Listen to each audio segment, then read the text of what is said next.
شباب ازيكم عاملين ايه؟ يا رب تكونوا بخير. معلش انا بقالي فتره مش بنزل فيديوهات بسبب ضغط الشغل والحصص ما بين الاونلاين من خلال زوم او البرايفت. هنعمل مع بعض النهارده ان شاء الله نراجع فيه يونت 1 ليسون 1 و 2 و 3 لشباب بريب 3. هنذاكر كده حته حته كده ببساطه، ونبدا ان شاء الله من الفيديو الجاي نبدا نحل امتحانات يونت 1 من كتاب المدرسه ومن كتاب المعاصر. تعالوا نبدا مع بعض يلا. احنا عندنا يونت 1 اسمها موشن ان وان دايركشن. تمام. طيب ايه بقى المهم وايه اللي بيتكرر كتير؟ عندنا اول حاجه definition مهم جدا اسمه موشن، وده بيجي definition وبيجي scientific term لازم نكون عارفينه كويس. ايه هو بقى الديفينيشن بتاعه؟ It's the change of the object position as time passes. يعني احنا عندنا الاوبجكت بيكون واقف في مكان بيتحرك يروح لمكان تاني، يبقى بيقطع distance معينة في خلال time معين. فيطلع من هنا سؤال تاني ممكن يجينا يقولك explain، يقولك ايه هما التو factors اللي affecting in motion. ساعتها نقول له ايه؟ the distance that cover، والديستانس بنديها الرمز دي، وتاني حاجة the time taken by the moving body. يعني احنا عندنا ده الموفينج بودي او ده الاوبجكت بيقطع ديستانس معينة في خلال تايم معين، فبالتالي دول التو فاكتورز اللي بيفرقوا معانا في الموشن. تمام. طيب حلو قوي. ويجي لنا من هنا سؤال give reason، يقول لك ايه؟ يقول لك the train or metro هي example من الموشن in one direction.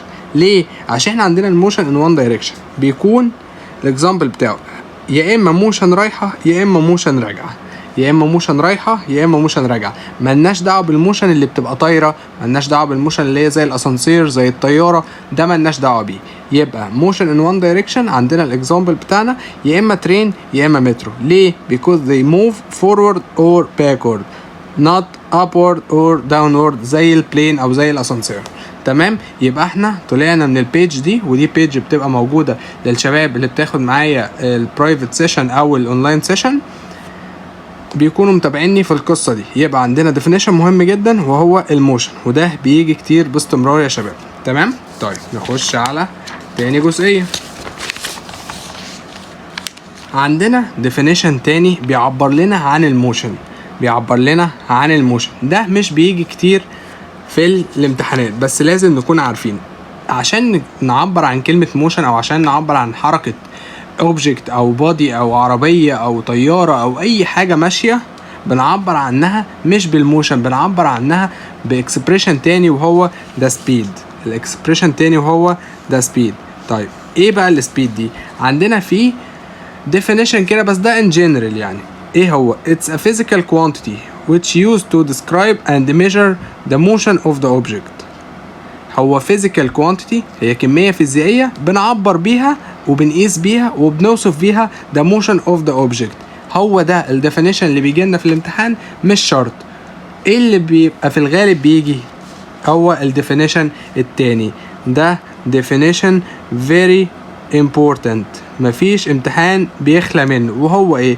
هو it's the distance moved through a unit time. it's the distance moved through a unit time. طيب ليه بقى اتقال الديفينيشن بالشكل ده؟ عشان احنا عندنا قانون مهم جدا جدا جدا وهو قانون السبيد. طيب ايه هو يا مستر قانون السبيد؟ عندنا السبيد بنعبر عنها بالرمز V equal distance divided time. وطبعا لازم نكون عارفين ان احنا عندنا كل physical quantity بيكون ليها اليونت بتاعتها. physical quantity يعني ايه؟ physical quantity دي هي كمية فيزيائية، هي اي حاجة موجودة حوالينا ليها يونت. زي ايه؟ زي عندك السبيد، عندك الديستانس، عندك التايم، عندك الاكسلريشن، عندك الديسبليسمنت، عندك مليون حاجة، ودي هنبدأ ندخل فيها في lesson 3. بس مبدئيا كده احنا عندنا V equal D divided T. طيب الديستانس بنقيسها بالايه؟ او ايه الميجرنج يونت بتاعتها؟ بتكون بالمتر او بالكيلو متر. طيب بالنسبة للتايم بيكون بالسكند او بالاور، على حسب احنا بنتحرك بيونتس صغننة، يعني اللي ماشي ده ماشي بيونتس صغيرة ولا بيونت كبيرة زي الكيلومتر بير اور. حاجات بقى بتاعت العربيات وبتاعت السفر وبتاعت الطرق السريعه، فساعتها مش هنتحرك بمتر بير سكند، لا بنتحرك بكيلومتر والاور. طيب بما ان v equal d divided t، فبالتالي اليونت بتاعت السبيد the measuring unit of the speed equal متر بير سكند او كيلومتر بير اور. ودي ممكن تجينا تشوز عادي جدا. يبقى ايه اللي احنا نستفيده من البيج دي؟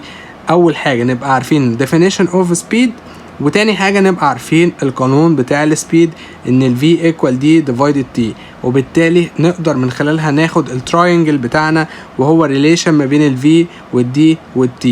احنا قلنا ان v equal d divided t، فبالتالي احنا عندنا ان هو لو طلب مننا ال v او طلب مننا السبيد وكان مدينا الديستانس وادينا التايم، هنقدر نحسب السبيد من خلال نقسم دي ديفايدد تي، هنعرف نجيب السبيد. طيب لو بقى غير ولعب معانا لعبه وقال لك انا مش عايز يا سيدي السبيد، انا عايز الدي او عايز التي، من خلالها رسمنا تراينجل. قدرنا نعرف ايه؟ قدرنا نعرف اللي احنا عايزينه هو اللي بنحط صباعنا عليه. يعني مثلا احنا عاملين هنا تراينجل v equal d divided t، وهنا علامة الديفايدد وهنا علامة الديفايدد وهنا علامة التايمز. طيب سي مثلا هو عايز الديستانس، نحط صباعنا على الديستانس وساعتها يبقى v تايمز t. طيب لو هو عايز التي نحط صباعنا عليها وساعتها يبقى t equal d divided v.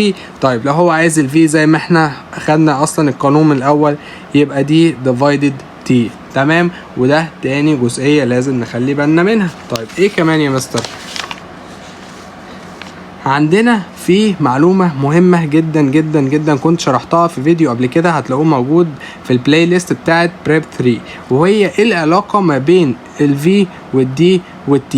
يعني ايه اللي هيحصل لل V لما الدي تزيد او تقل، ونفس الكلام لما التي تزيد او تقل.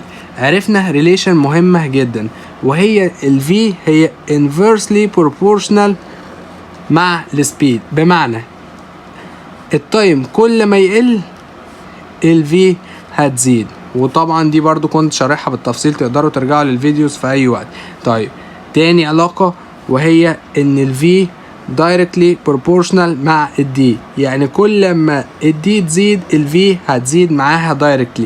يعني ال D لو زادت للدبل السبيد هتزيد للدبل، لكن فوق ال T لو زادت للدبل ال V هتقل للهاف، والعكس صحيح. ال T لو قلت للهاف يبقى السبيد هتزيد للدبل. تمام، يبقى لازم نخلي بالنا من دي عشان بتيجي بشكل كبير كومبليت. تمام. طيب ايه كمان يا مستر؟ عندنا جزء البروبلم زي ايه؟ زي مثلا يجي يقول لك calculate the speed of runner who run 240 meter in 1 minute. حلو، واحنا اتفقنا ان احنا بنتحرك يا اما بسمول يونتس زي المتر والسكند، يا اما بنتحرك بيونتس كبيره زي الكيلومتر والاور. طيب بنحددها على اساس ايه؟ بنحددها على اساس اليونت اللي مديها لنا في البروبلم نفسها. هو بيقول لك ايه؟ الرانر ده جري 240 متر، جري 240 متر in 1 minute، فبالتالي 1 minute دي ما ينفعش تفضل minute. بما اننا بنتحرك بمتر يبقى لازم نتحرك بسكند. يبقى اول خطوه نعملها ان احنا نحول المينت لسكند. ازاي؟ نعمل 1 times 60 equal 60 second، وبالتالي بقى عندنا الدي وبقى عندنا التي. هنقدر من خلالها نجيب السبيد بمنتهى السهولة، ان الفي equal دي divided تي، ونقدر نجيب. ولازم يا شباب طالما هو مدينا السؤال رقم وجنبه يونت نديله الإجابة رقم وجنبه يونت. وبرضه هنرجع نحل تاني كتير، بس احنا بنعمل ريفيجن سريع على كل اللي خدناه في يونت 1. تمام. طيب ايه كمان يا مستر؟ عندنا دي example زي اللي احنا كنا لسه بنقول عليه ورا، وهي ان the speed of object is not proportional to time. زي ما احنا اتفقنا ان التي التايم والفي هي علاقة inversely proportional، يعني كل ما التايم يزيد الفي هتقل، هم عكس بعض، والتايم كل ما تقل الفي هتزيد. طيب عندنا بقى في conversion مهمة جدا، وهي ان ممكن يدينا السؤال بالمتر بير سكند ويجي يقول لك يا عم الحاج انا محتاجه بالكيلومتر بير اور، او العكس صحيح. من خلاله هنعرف ريليشن مهمة جدا جدا جدا، وهي ان احنا لو عايزين نحول متر بير سكند لكيلومتر بير اور بنعمل تايمز 3.6، ودي الطريقة بتاعتها تقدروا تبصوا عليها، وبرضه كنت شرحتها قبل كده. لو العكس صحيح، لو انا عايز اجيب كيلومتر، لو هو مديني كيلومتر بر اور وعايز ان انا احوله لمتر بر سكند، هنعمل ديفايدد 3.6. ودي معلومة مهمة جدا جدا جدا، هكتب لكم جنبيها very important عشان الشباب اللي بتتفرج عليها يقدروا يقفوا دلوقتي وياخدوا ليها سكرين شوت ويعرفوا اهميتها. السؤال طيب يا مستر بيجي ازاي؟ بيجي زي ما احنا شايفين كده، يجي يقول لك a train moves at 20 كيلومتر بر اور، يقول لك انا محتاجها بالمتر بر سكند، بالتالي زي ما احنا شايفينها فوق كيلومتر بر اور، عشان نحولها لمتر بر سكند بنعمل divided 3.6، فبقى هنا 20 divided 3.6 هتدينا 5.6. ودي تاني معلومة مهمة لازم نخلي بالنا منها. طيب اخر حاجة في lesson 1، وهي يا ترى السبيد بتاعتنا كلها واحدة؟ يعني اللي بيمشي على البني ادم، بيمشي على العربية، بيمشي على القطر، بيمشي على كل حاجة، بيمشي على العربية اللعبة اللي بنشتريها في البيت اللي بتبقى بزنبلك وتمشي لوحدها في اي اتجاه من غير ما حد يوقفها؟ لا طبعا. فاحنا عندنا 3 types of speed، 3 types of speed. زي ايه؟ عندنا uniform speed و non uniform speed، واخر حاجة relative speed. تعالوا يلا نشوف الفرق ما بينهم والديفينيشن بتاع كل حاجة. طيب اول حاجة علينا هي اليونيفورم سبيد، وهي باينة من اسمها يونيفورم سبيد او regular speed، يعني سرعة منتظمة، يعني سرعة كل ما عدى الوقت عليها بتفضل زي ما هي ما بتتغيرش، بتفضل زي ما هي ما بتتغيرش. وبالتالي الديفينيشن بتاعها بيكون ايه؟ It's the change of an object position at equal distances at equal period of time. يعني لو انا بصيت مثلا على العربية دي بعد ما مشيت شوية حسبت الفي بتاعتها، مشيت تاني حسبت الفي، مشيت تالت حسبت الفي، كل 10 متر او كل 10 سكند بصيت هي مشيت قد ايه، هنلاقي ان V1 equal V2 equal V3 equal V4.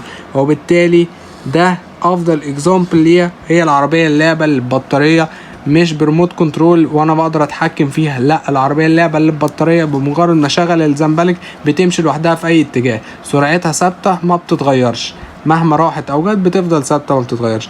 وده اكزامبل على اليونيفورم سبيد. تمام، حلو قوي قوي. يبقى ايه الشارت بتاعها، ايه الكونديشن بتاعها؟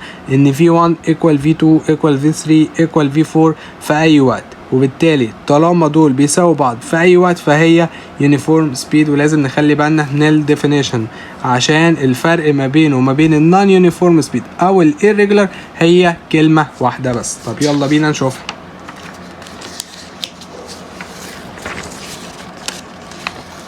عندنا معلومة مهمة جدا، العداد العربية ده بيكون اسمه سبيدو ميتر، بيكون اسمه سبيدو ميتر. وممكن تجينا في تشوز يقولك نقدر نقيس العربية ازاي. تمام، طيب دي معلومة لازم نكون عارفينها. ايه كمان؟ نخش بقى على تاني حاجة وهي النون يونيفورم سبيد او الirregular سبيد. اول حاجة الديفينيشن بتاعها نبص سوا. It's the change of an object position at unequal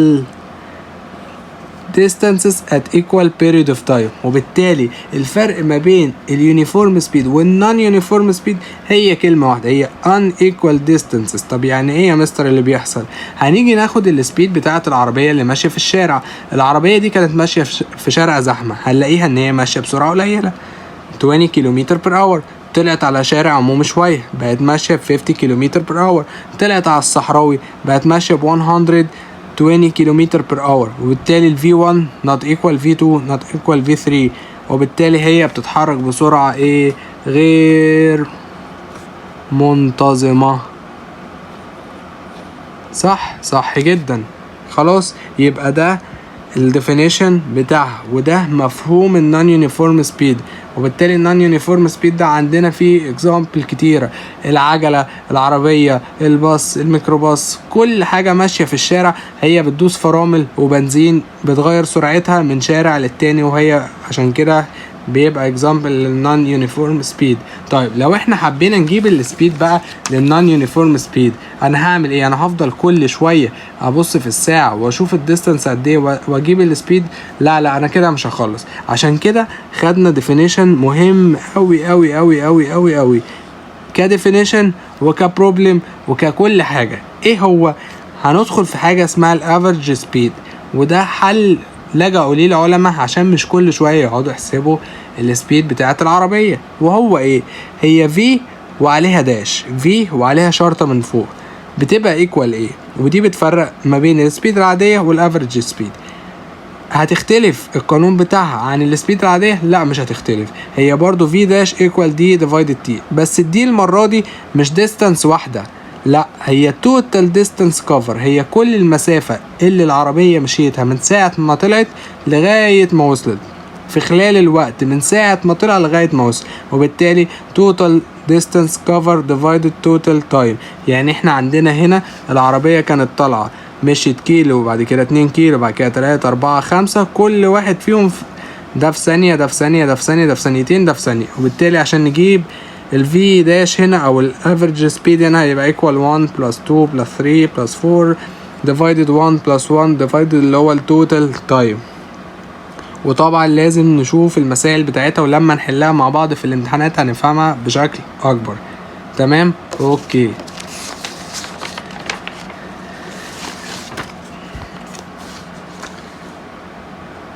تالت نوع معانا بقى هو ايه؟ هو الريلاتيف سبيد، وده سهل جدا بس شباب كتير قوي بتتلخبط بيه. ايه هو بقى ريلاتيف سبيد؟ ريلاتيف سبيد عندنا هنا هو حاجتين، عندنا حاجة اسمها observer واحد مشاهد، وعندنا object. طيب ايه بقى الobserver ده؟ الobserver ده اللي واقف بيحسب السرعة، والobject ده السرعة اللي ماشي. يعني لو احنا عندنا الobserver اللي واقف بيشوف السرعة ده واقف at rest، يعني واقف في مكانه زي الرادار، فبالتالي السرعة بتاعة الobject اللي ماشي بتبقى هي الريلاتيف سبيد. طيب تعالوا نشوف بقى ايه هو definition الريلاتيف سبيد. الريلاتيف سبيد it's the speed of a moving object ماشي relative to an observer، يعني بالنسبة لأوبزيرفر واقف بيتفرج عليه. طيب الأوبزيرفر ده اتفقنا لو واقف اتريست، لو واقف في مكانه زي الرادار، فبالتالي سرعة العربية اللي ماشي هي فعلا السرعة الحقيقية بتاعتها، عشان الرادار ثابت في مكانه اتريست، فبالتالي relative speed equal the real speed of the object. طيب تاني كيس معانا، لو احنا عندنا الاوبجكت والاوبزيرفر الاتنين بيتحركوا، بس عندنا بقى يا سيدي الاتنين بيتحركوا in the same direction، لو هما بيتحركوا في نفس الاتجاه، ساعتها الريلاتيف سبيد هتبقى ايكوال الاوبجكت اللي هو ماشي بسرعة ماينس الاوبزيرفر.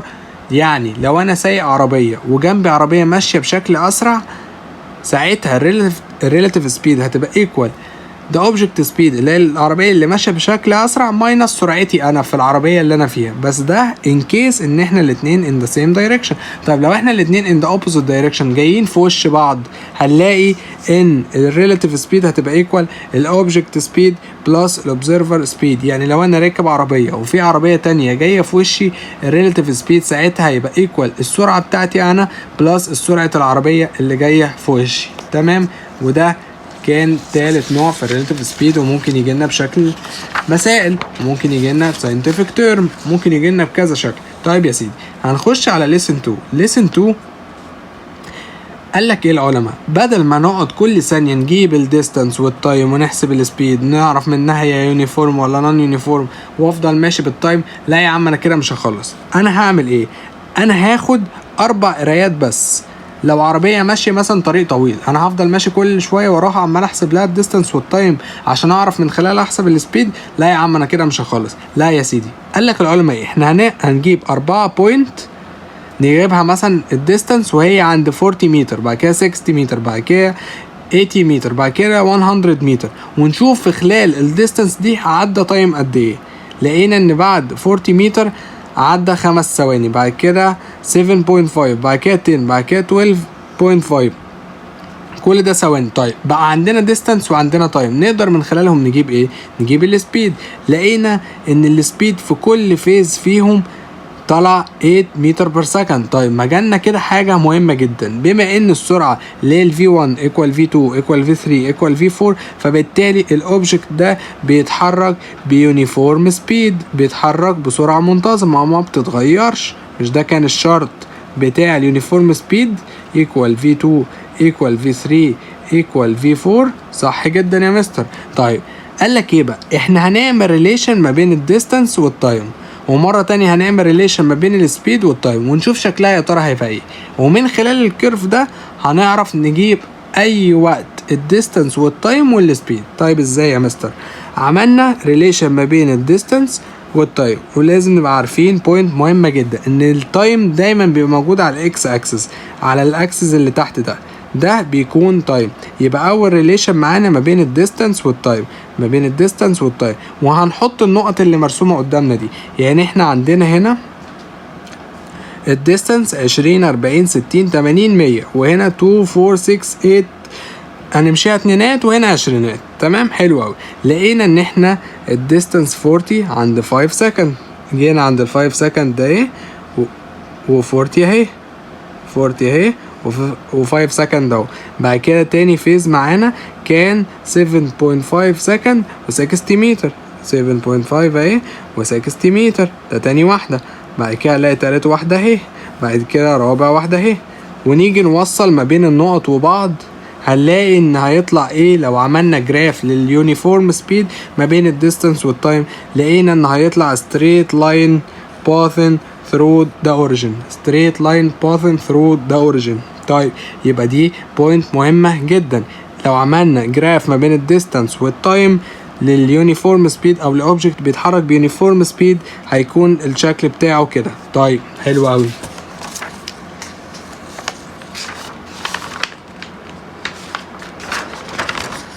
لو عملنا بقى نفس القصة بس ما بين السبيد والتايم، لو نفتكر السبيد كانت في اليونيفورم سبيد كانت كلها ثابتة عند ال 8، فبالتالي رسمنا ريليشن ما بين التايم، كان 5 عند ال 8، كان 7.5 عند ال 8، كان 10 عند ال 8، كان 12.5 عند ال 8، ووصلنا بينهم. لقينا ان هيطلع straight line parallel to time axis. يبقى لما كان الجراف في اليونيفورم سبيد ما بين الديستانس والتايم كان straight line passing through the origin زي ده. لكن لما رسمنا اليونيفورم سبيد لاوبجكت بيتحرك يونيفورم سبيد ما بين السبيد والتايم، لقينا ان هيطلع straight line parallel to time axis او parallel to الاكس اكسس. تمام، حلو قوي قوي. طيب شكل النون يونيفورم سبيد ايه بقى؟ لو احنا عندنا الاوبجكت اللي ماشي بيتحرك بنون يونيفورم سبيد، هنلاقي زي ما انت شايف كده ريليشن ما بين الديستانس والتايم، بيطلع يزيد ويقل، يزيد ويقل، يمشي شويه ويدوس فرامل، يمشي شويه ويدوس فرامل، وهكذا. وبالتالي لقينا في النون يونيفورم سبيد هندرس حاجه تانية خالص بعيدا عن السبيد، وهي التسارع، وهي الاكسلريشن. ودي بنجيبها من العربيات، لما نلاقي دايما يقولك العربيات دي او العربيه دي الاكسلريشن بتاعها عالي شويه واطي شويه، هو ده كلمه الاكسلريشن. والاكسلريشن ده هو البنزين والفرامل بتوع العربيه. لو دوسنا بنزين هيزيد، لو دوسنا فرامل هيقل، بنزين هيزيد، فرامل هيقل. يبقى ده افضل اكزامبل وافضل اكسبريشن نقدر نعبر بيه عن النون يونيفورم سبيد، وهو الاكسلريشن. طيب ايه معنى كلمه اكسلريشن؟ تعال اقول لك. الاكسلريشن it's the change of an object speed. الله الله الله، ده كده في كلمه واحده مختلفه. لما احنا جينا نجيب definition للسبيد كان it's the change of an object distance. لما كان في change of an object distance كان القانون بتاعها V equal D divided T. طب ايه الفرق؟ هنلاقي الكلمة دي والكلمة دي. الاكسلريشن it's the change of an object A speed، وبالتالي طلع لنا قانون جديد، وهو ان الاكسلريشن equal دلتا في ديفايدد دلتا تي. طب ايه يا مستر الدلتا في دي؟ اقول لك يا سيدي، مش احنا اتفقنا ان النون يونيفورم سبيد ده هو البنزين والفرامل؟ يعني انا كنت ماشي بسرعه، بعد كده دوست بنزين سرعتي زادت، وبعد كده دوست فرامل سرعتي قلت، صح؟ طيب يبقى احنا لو هنجيب الاكسلريشن بتاع عربيه اتحركت مثلا اهي، العربيه اتحركت من نقطه A للنقطه B، يعني كانت ماشيه هنا ال V1 اللي بدأت بيها 10 كيلومتر بير اور، وبعد كده داسة بنزين بقت V2 equal 50 كيلومتر بير اور. يا مستر، طيب يعني داسة بنزين، ساعتها بقى هنفكك الدلتا في دي. طيب الدلتا في دي اللي هي تفسيرها ايه؟ هي V2 او اللي هي الفاينل، ال V اللي ماشية اللي انتهت بيها ماينس ال V1 الانيشيال اللي هي بدأت بيها على دلتا تي، على فرق الوقت اللي هي عملت فيه النقلة من 10 ل 50، وبالتالي الاكسلريشن هنا هتبقى ايكوال 50 ماينس 10. لو عملت مثلا القصة دي في 10 في 1 hour، وبالتالي 50 minus 10 divided 1 hour equal 40 كيلومتر per hour square. بس احنا دايما بنستخدم اليونت بتاعة الاكسلريشن وهي متر per second square. طب ليه متر per second square؟ مش احنا عندنا الدلتا في او الفي عموما اليونت بتاعتها متر per second، صح يا مستر؟ وبالتالي الدلتا تي او التي عموما بالسكند، صح يا مستر؟ عشان كده الميجرنج يونت بتاعة الاكسلريشن متر بير سكند سكوير، متر بير سكند سكوير. نوقف فيديو لحد كده عشان الناس ما تتوهش وتزهق مني. هنكمل باقي يونت 1 الفيديو اللي جاي، ونبدأ نحل في اول امتحان او اول امتحانين بتاع محافظة القاهرة والجيزة الفيديو اللي جاي. ان شاء الله الموضوع هيبقى اسهل بكتير من اللي احنا بنشوفه دلوقتي. هنلاقي الاسئله سهله واسئله بتتكرر كتير. تابعني بس اول باول، وتقدر تتواصل معايا في اي وقت. هسيب لكم الرقم بتاعي في الديسكريبشن تحت، ولينك البلاي ليست بتاع بريب 3 في الديسكريبشن تحت، وانا تحت امركم في اي سؤال. شكرا.